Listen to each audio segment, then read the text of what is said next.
Hello everybody, today I will play through a game called Glory of Heracles for Nintendo DS, which is a bit redundant since Heracles literally means glory to Hera. Anyway, I read online that this game is too easy, so I decided to play through it without using any equipment. So no weapons, no armor, no accessories and no items in battle, to see if the game would still be easy. This will have three main drawbacks. Number one, obviously less stats. Number two, some skills require some weapons to be equipped, so we can't use those skills. Number three, gear in this game can be enhanced to give you perks, passive abilities and skills, so without it we are stuck with whatever the characters have as default.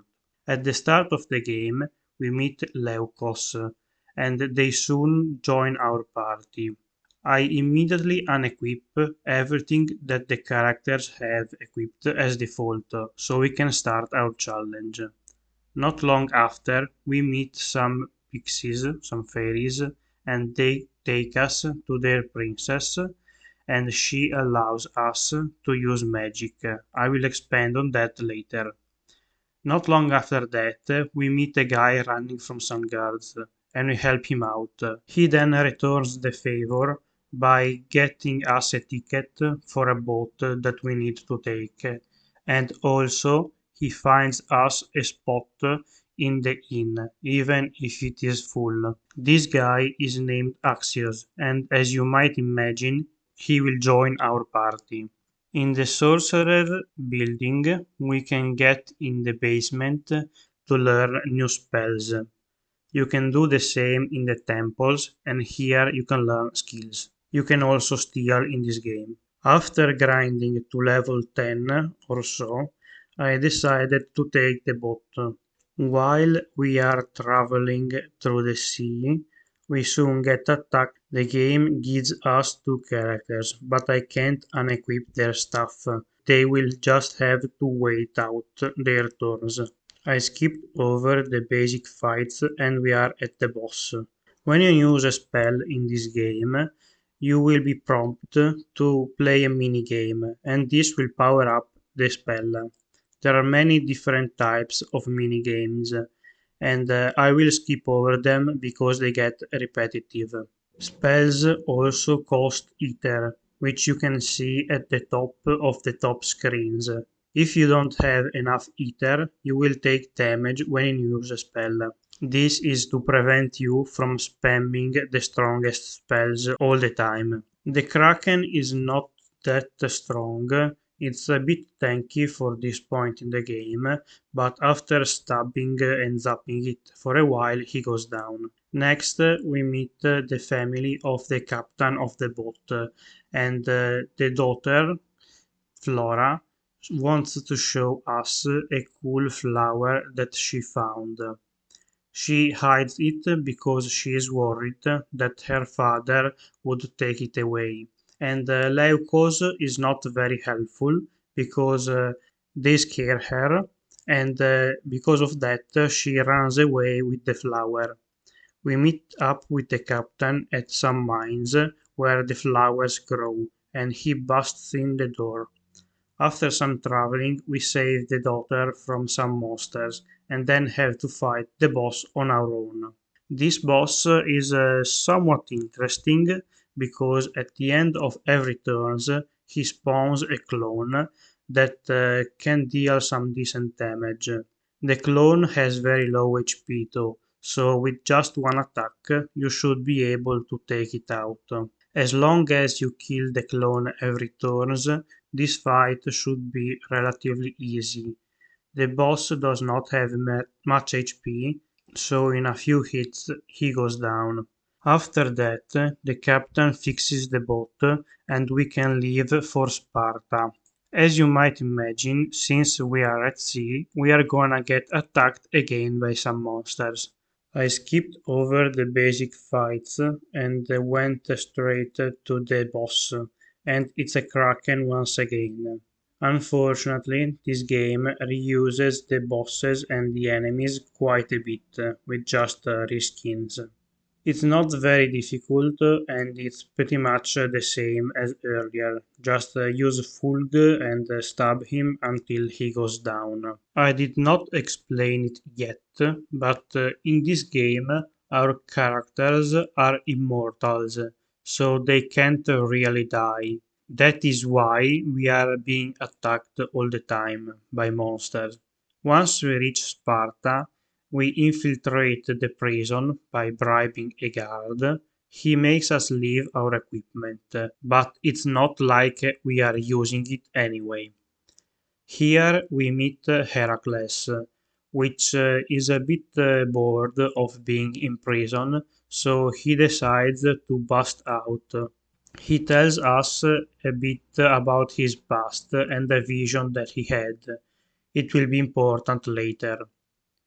Anyway, we storm the entrance and recover our gear, but again, it's not like we are using it. For some reason, the captain decides to join us, and all five of us leave through a secret exit in the prison. After we left, we can go to this Taphus, which is quite a recurring location in this game. You will see many of them later. Here Heracles joins our party, and once we reach the bottom of the Taphus, we can fight the next boss, which is about to attack a little girl called Eris. This boss is more or less like the one from earlier in the mines. He creates a clone at the end of every turn, and this time the clone is a bit stronger, so you have to put a little bit more effort into killing it. Once again, as long as you manage to kill the clones every turn, this boss should not be too bad. He is weak to fire, so just use burns all the time. He can also put your characters to sleep, and that makes sense because Hypnos is the god of sleep in Greek mythology. Unfortunately for him, he has an AoE spell that wakes up your characters if it hits them, so his sleeps are not very effective. After burning him for a while and punching and stabbing him, I can take him out. I can't unequip the gear for the captain, so he had to wait. After we defeat him, the little girl tells us that she is also an immortal, and so, of course, she decides to join our party. After that, we can make our way to the next town, where they tell us that they lost a lot of soldiers in an area. We go there and we fight these undead soldiers. They are quite strong, actually. They are undead, so they resurrect at the start of every turn, and as you can see, can deal massive damage. After a little while, we manage to take them down and can proceed to the Tower of Eld, where we have to rescue a princess. Heracles, of course, since he is more brawn than brains, proceeds to punch out all of the guards and knock them out. Anyway, we make our way to the top of the tower, where we find a Sphinx, and we have to fight it. This is the worst boss, in my opinion, because it copies all of your actions. It uses all of your spells, and it counters all of your attacks. It can be very annoying. To defeat it, I use focus on my characters so they build up power, and after a while I attack and can do massive damage in one hit, so not long after it dies. After that, we rescued the princess, but she's not super happy to see us, and Heracles knocks her out with a punch and does the same for more guards. We then proceed to jump off a window, and since we are immortal, we don't really die. After she is rescued, we can proceed with the story, and to be honest, this part is the weakest part of the game. We get to this gate where only us can enter since we are immortal, and we are teleported to this place. After some walking, we reach another gate where some nymphs kidnap me and Heracles. The two of us have to fight in a boss rush against the bosses that we just fought.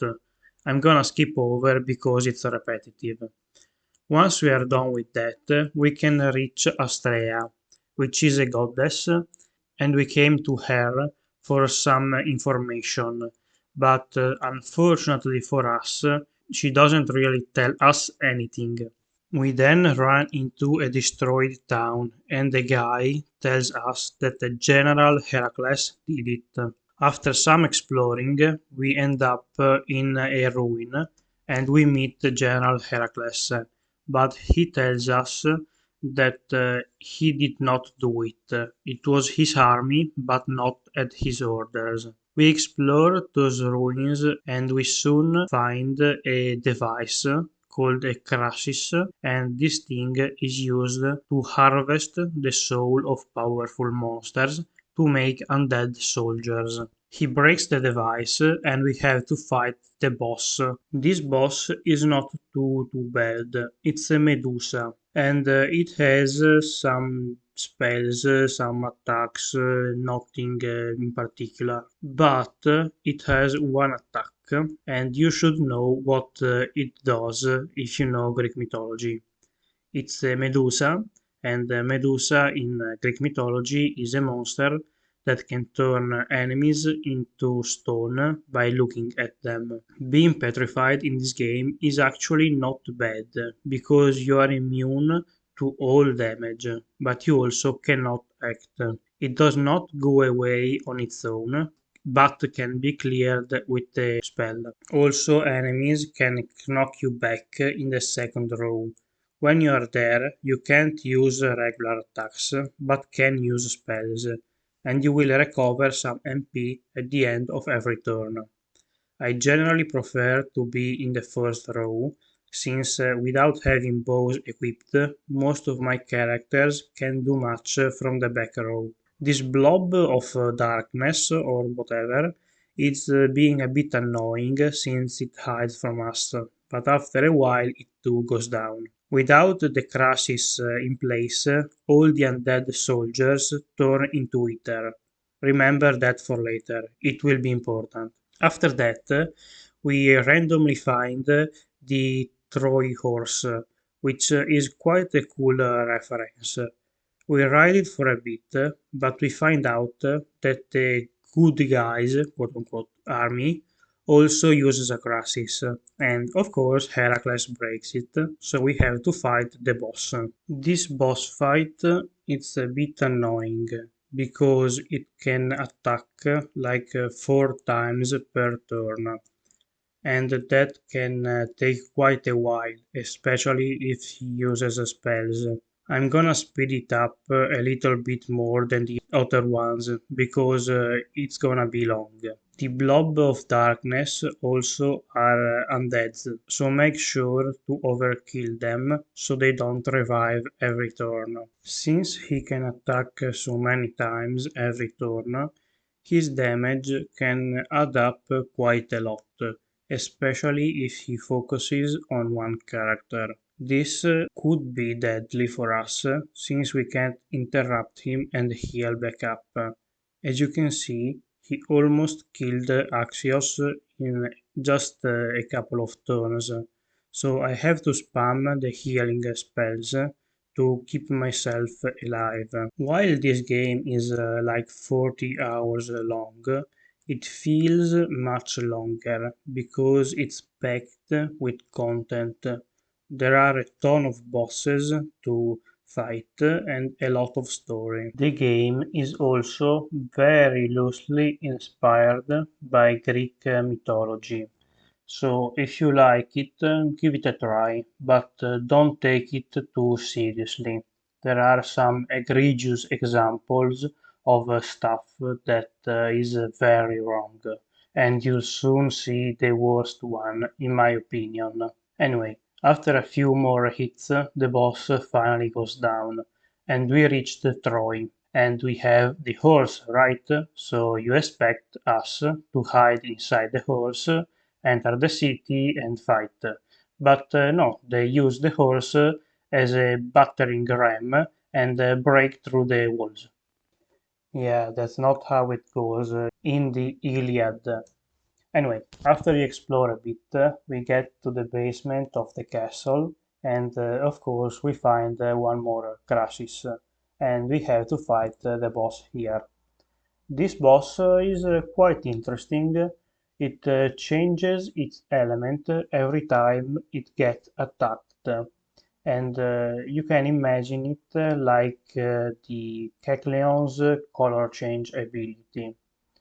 I can never keep track of it though, so I just use whatever spells happen to be at my disposal. He is not too strong because even if you don't use a super effective spell, it still does good damage.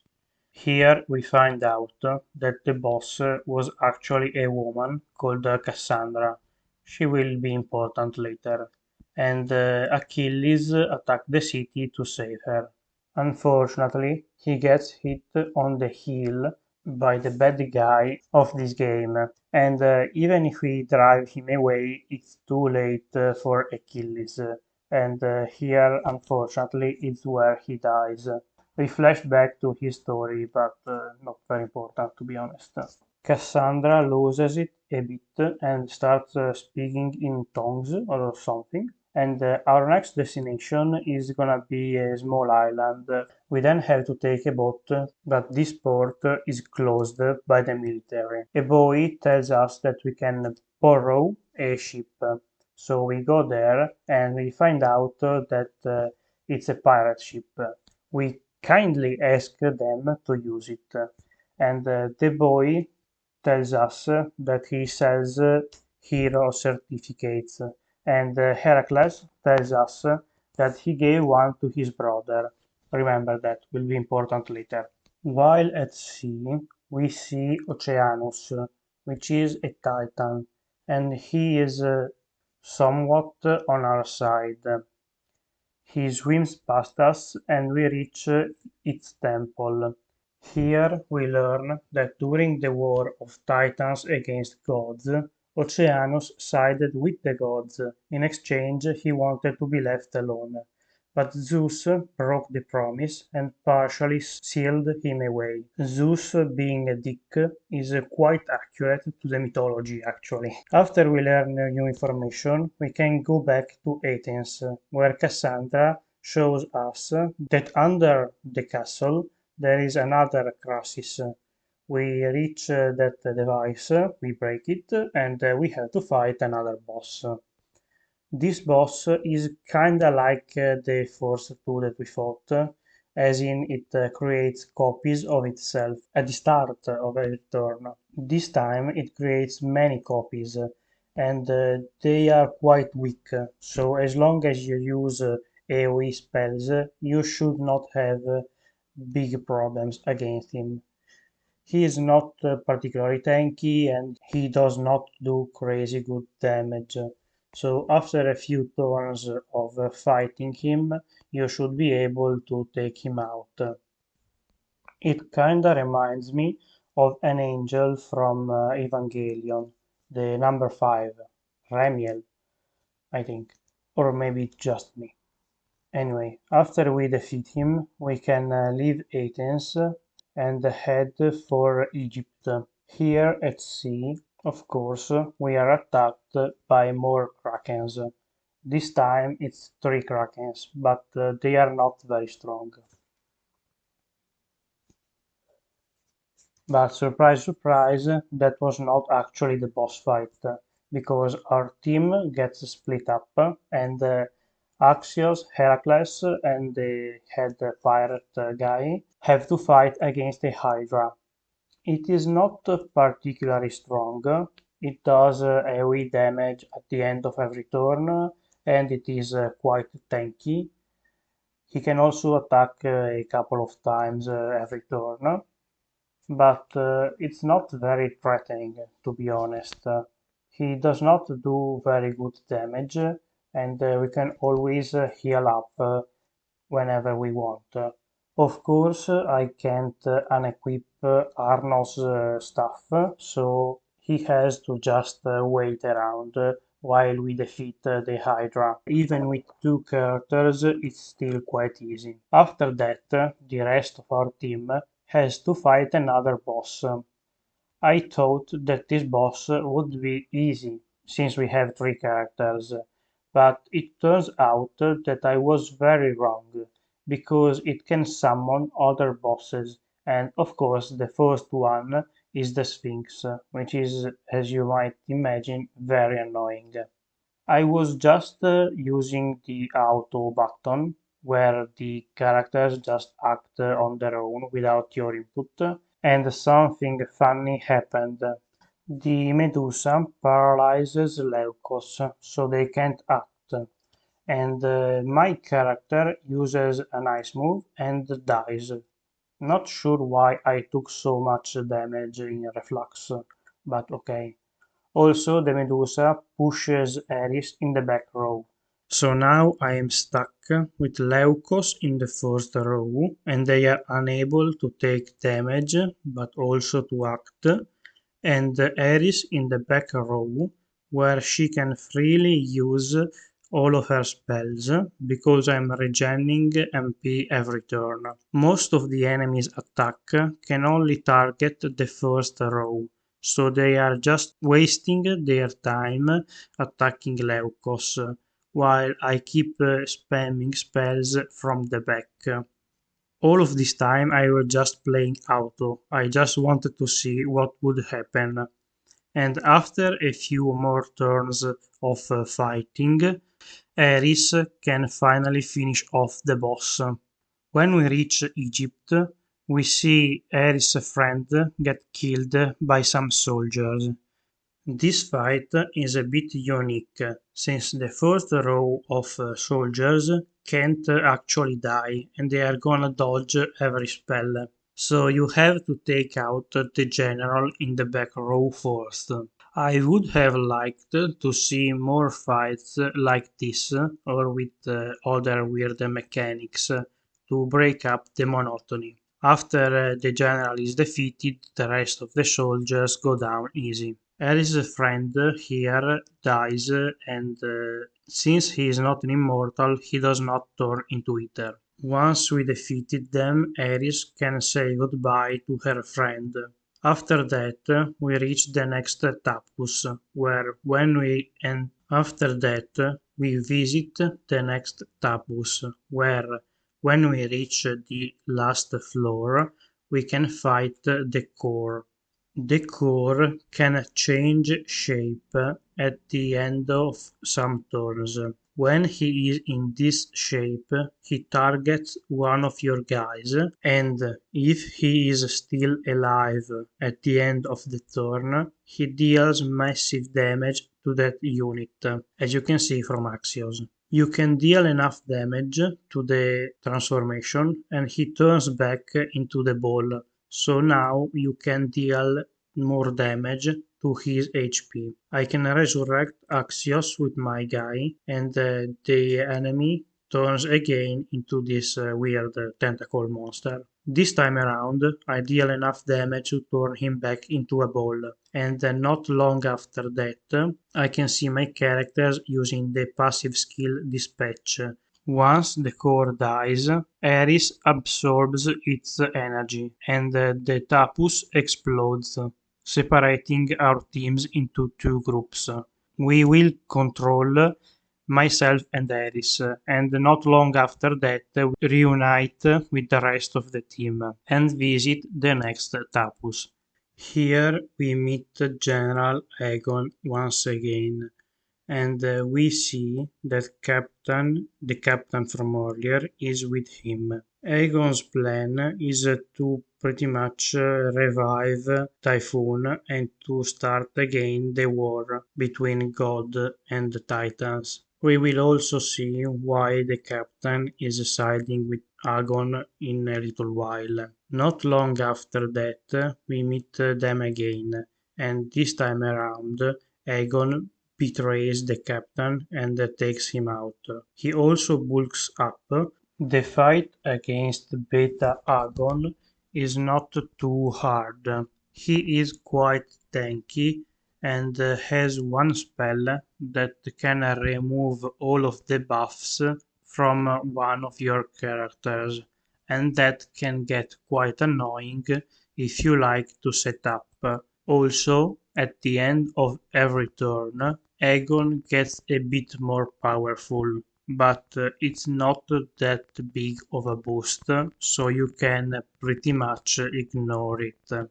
Maybe it's just me, but I find Agon to be quite a boring enemy. I don't really understand his motivation unless he's just destroy the world, which is quite boring, and his fights are also quite boring.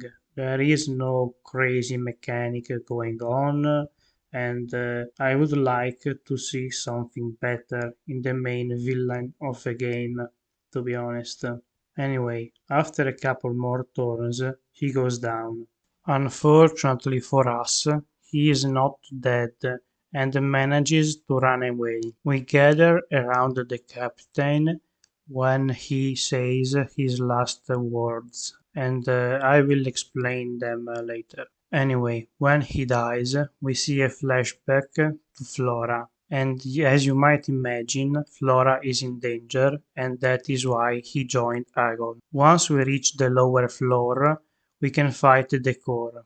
This time around, Heracles tells us about his old home, where we can meet up if we split up. This boss fight is similar to the previous core one, but it's much more annoying for one simple reason. This boss fight is similar to the last one against a core. It starts out as this ball shape, and every so often it can turn into his other shape.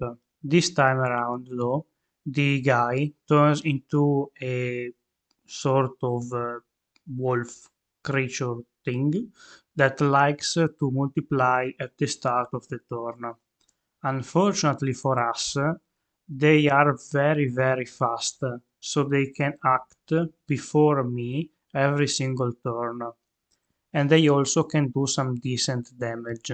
They are not very tanky, so I can one-shot them every turn, but they are still extremely annoying, and since there are many of them, it takes a long time for all of them to act, especially if they use spells or attack twice or other random stuff. They are also weak to ice, so you can use that weakness to absolutely demolish them.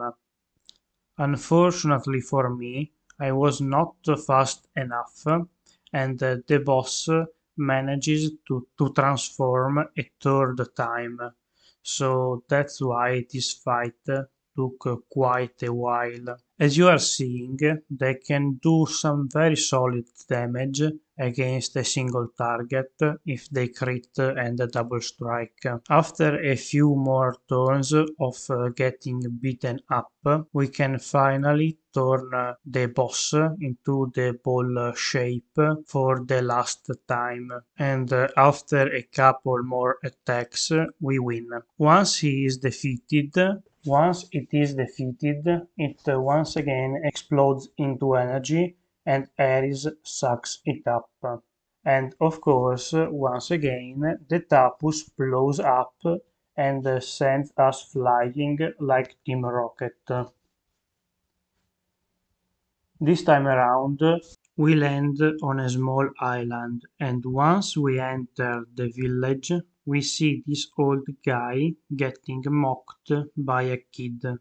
The boy says that he is not a real hero, but the guy says that he has a hero certificate. Remember those from earlier? Not long after, we meet with our team, at least two of them, and we decided to check up on the old guy. We find his home and Heracles bursts in. We see some pixies talking to him, and they are confused because we also are heroes. The old guy recognizes Heracles and calls him Hypnos. We now find out that the guy that was in our team is actually Iphicles, the younger brother of Heracles, and Iphicles died when a powerful monster attacked their house. Heracles killed the monster, but he was too late, and Iphicles died in the attack. The old guy, the true Heracles, regains his powers, and Iphicles is quite confused. But unfortunately for him, since he has no more power left, he turns into ether, like it happened with the undead soldiers earlier, and Heracles is quite distraught. We now need to find a way to leave the island, but there are no boats. So Heracles decides to pull out his flute or whatever that is and summons Pegasus with a chariot that takes us from the small village all the way to the mainland. Here we find the backstory of Leucos. One day they were walking around with their father, but since they are immortal, monsters are attracted to them. So his father gives Leucos a sword and then throws him down a cliff to save him. I know that's weird to say, but immortals. Anyway, his father dies, and here we find out that Leukos is actually a girl and was pretending to be a guy all of this time. And that is why I addressed her as they this whole time. Not long after, we meet up with Piazza and the rest of the team. Here we find out what happened in the flashback. Heracles wanted Iphicles back, so Daedalus built a machine for him to harvest Heracles' soul to resurrect Iphicles. Part of his soul went into Iphicles' corpse and resurrected him, and another part went into one of the mannequins nearby, and that is us. After that, Heracles lost his powers, and Iphicles and us had an amnesia. Once we explore a bit, we find another Taphus, where Flora was being kept as prisoner by Agon. We release her, and she gives us some documents from her father that tells us to destroy other Taphus, which we were already doing, so that's not crazy important. After a bit of walking, we end up finding Prometheus, and here we find out that Eris is actually his wife, and she reveals her true form. We also find out that Eris was gathering power to help him and free him, but in the end she decided to join our party and to use that power to help us defeat Typhon instead. Once we leave Prometheus, we can make our way to the last Taphus. Here we have to fight two cores at the same time, and Eris is not sure if she can absorb both of them at the same time, but we have no other choice than to try. So we engage them in a fight, and they are kinda hard.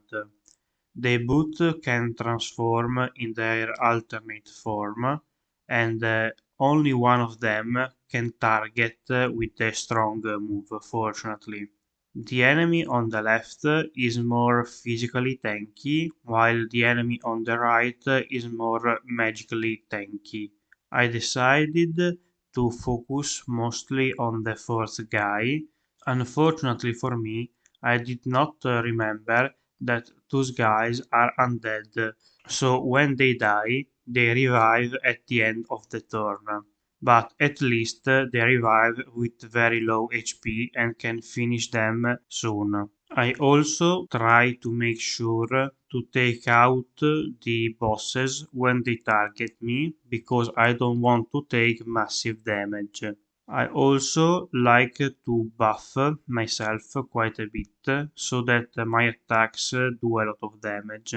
Unfortunately, you can't really overkill those guys, so you can't remove one. Here you can see it reviving at the end of the turn. Now I focus my attention to the second guy and try to use AoE spells to take out the first boss every turn, so at least it does not attack me. This turn, since the boss on the right transformed back, all of my attacks are redirected to the boss on the left, that unfortunately does not take much damage because it soon dies. After a couple more turns, I can finally take out the second core, and with both of them defeated, they turn into energy. But unfortunately, Ares is not strong enough to hold on to that power, so she has to let it go. And of course, the Tapu explodes,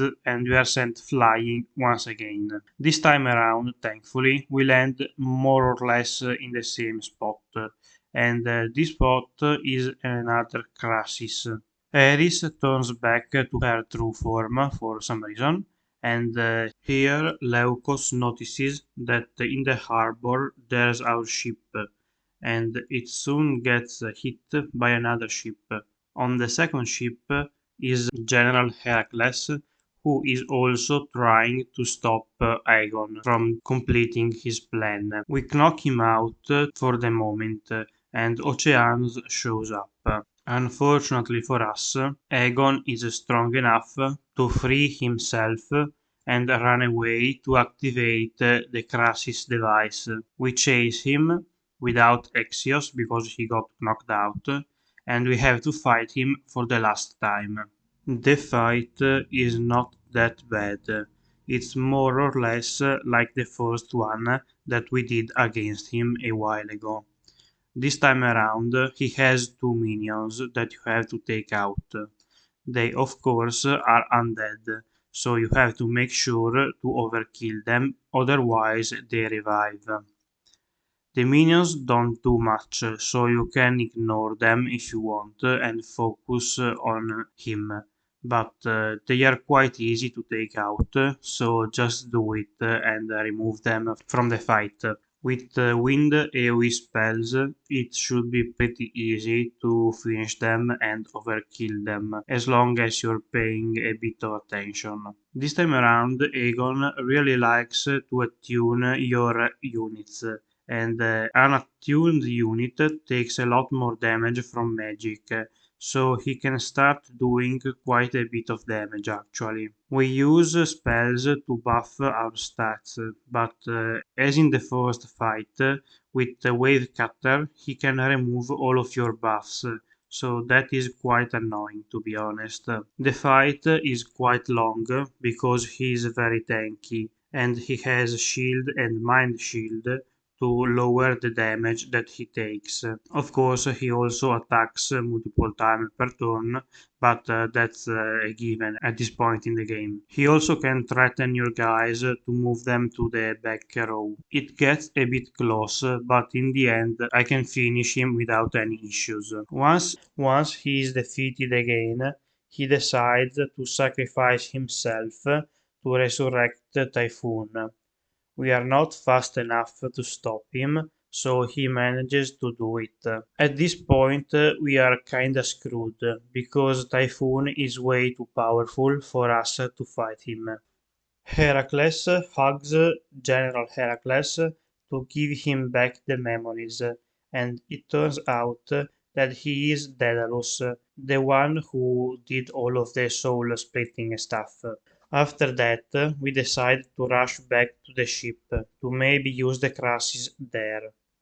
While we are trying to do that, Taphus Core wakes up, and it is quite powerful and can manage to kill all of the vegetation around the area. After a little bit, Daedalus manages to fix the crashes, and not long after, Typhon reveals its true form. With the crashes fixed, Axios and the pirate captain jump on it and use their soul to power up Oceanus. Now that it is in full power, it can fight against Typhon and deal some serious damage to it. But it weakened Typhon quite a lot, enough to let us take him out for good. After that, Oceanus returns the souls. Daedalus quickly activates the crashes. Unfortunately, only Axios is revived, while the captain dies for good. Now that our team is reunited, we can make our way to the underworld for the final showdown against Typhon. We get split up, and Daedalus sacrifices himself to save us. After we mourn a little about his death, we have to take on the Titan Typhon. Here I show that I have no equipped items on, so you can't call me a liar. Anyway, Typhon can be hard. The best way to fight him is to power up with Ares for 2 turns. Maybe one, but it's better if you do two. In the meantime, you have to pretty much tank all of his attacks and draw his aggro so he does not interrupt Ares focusing. All of his body Typhon is made of 5 parts, its head and 4 arms. Each arm specializes in its own thing, but it's not very important. Of course, he also has the focus target to do a ton of damage, like the cores before. You can't do much about it because he's way too tanky to take out immediately. So you just have to revive the guy who gets defeated, and that's about it. Their arms can be very annoying because they can push and do decent damage. When Ares is set up, make sure to use Helion on her to overkill all of the arms so that they cannot revive every turn. At this point, the fight is pretty much over. The head on itself can't really do too much damage, not enough for you to out-heal anyway. You can also use Supplicate with Heracles so that the head is much more weak to magic attacks. Sure, the head can still do good damage with a single target lock on, but nothing that can't be healed up or revived. After quite a few more turns, where he spams attacks all the time, we can finally use one last supplicate to take out the final boss. And with that, we have finished the game. Once Typhon is defeated, the team decides that it is better if they overkill it just to make sure that it does not return in the future. And so we do just that, and we win the game. After that, we can see a short little cutscene where the Tapu releases all of the power that it was holding on, and with that, the world is cleansed from the darkness from Typhon, and life can return. After that, we tie some loose ends. Heracles frees Prometheus from the stone. Axios decided to stay at the temple of Oceanus, and Leukos is back in the city where we heard about her backstory. Here she meets another woman that says that she knew our character when they were young. But in my head canon, she is talking about another guy because the doll backstory, in my opinion, is much cooler. Thank you for watching. I hope you liked it. Please remember to like, share, subscribe, etc. etc. And if you have any suggestions, feel free to leave them in the comments. See you next time.